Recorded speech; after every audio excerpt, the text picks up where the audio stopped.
So, ang totoong pagbabago, gawa ng banal na Espiritu. The Holy Spirit is the principle of true reconciliation. It is also the principle of true revelation. Kasi, wag nating kalimutan na kung wala ang banal na Espiritu, hindi tunay ang pagbabago.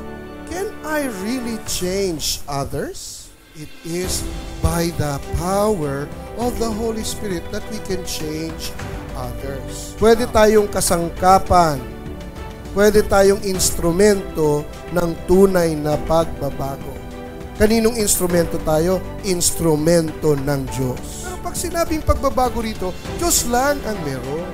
Ang mga Kristiyano, hindi pwedeng walang ginagawa.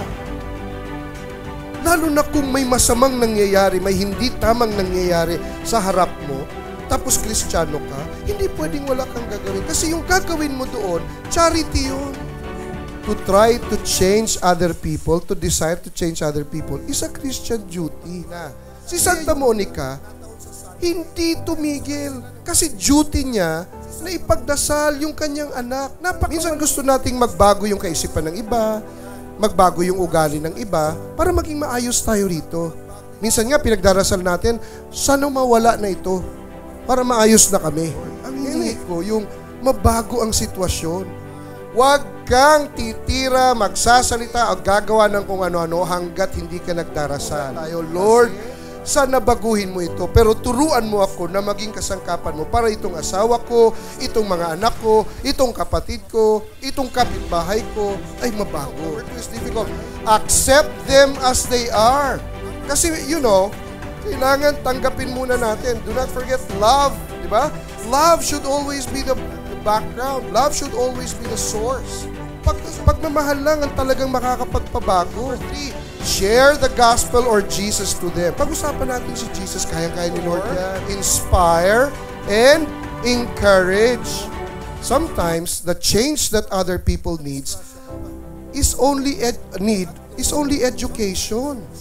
So, by your good works, may you shine so that others may be converted by our good works. By what? Dapat, huwag tayong mapapagod na hindi naman makialam, pero huwag tayong mapapagod na magbigay ng atensyon. Kaya nga ang number 8 naman is, be patient. Give up na ako. Wala na akong pakirito. O, mahirap sa Kristiyano yon. Kailangan mo talagang dumistansya. Minsan kailangan mong dumiskarte.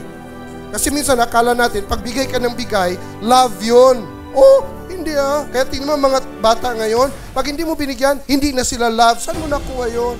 That we can be agents of change. Jesus needs us to change the world. But the power is by the Holy Spirit.